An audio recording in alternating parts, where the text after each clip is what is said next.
I'm Michelle Gerard. I'm the attorney representing the Department of Public Safety Office of State Police in this matter. And good morning, I'm Jill Kraft representing Mr. Pickey.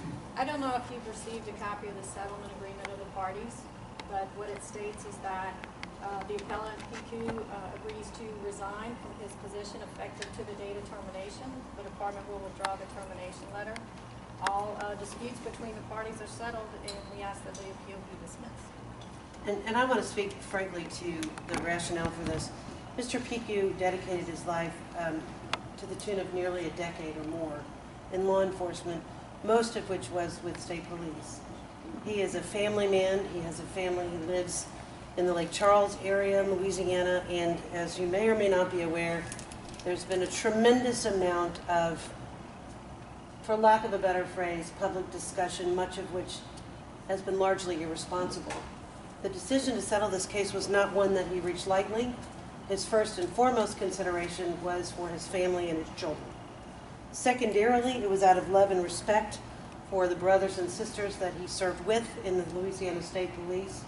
And frankly, the overwhelming consideration, I think, for him in that regard was he did not want this situation involving him to be utilized and conflated for the irresponsible personal agendas of others.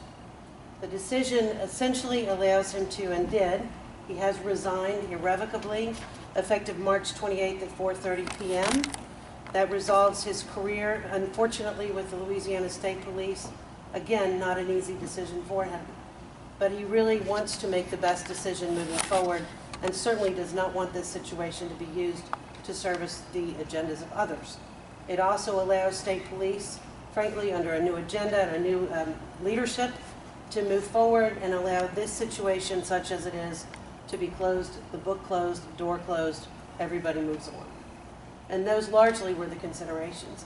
Again, to tell you that it was easy for him is a complete misstatement.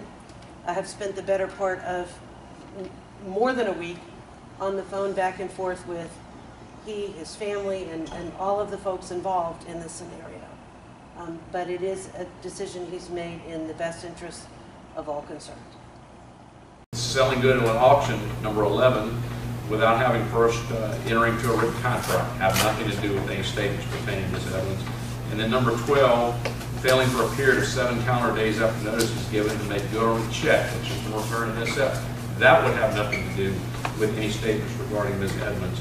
So this entire litany of questions and issue about Ms. Edmonds, whether it was or wasn't done, has nothing to do with anything that's material before this board today. And I think we ought to move for a directed verdict. I agree with you. So moved.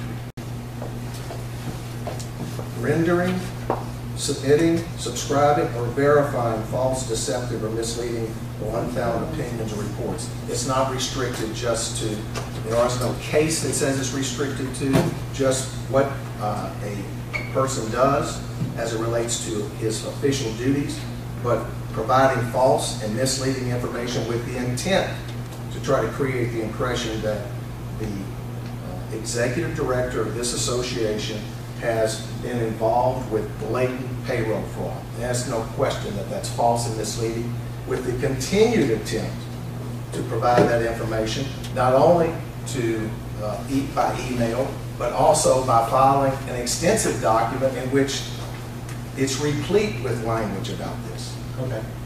With respect to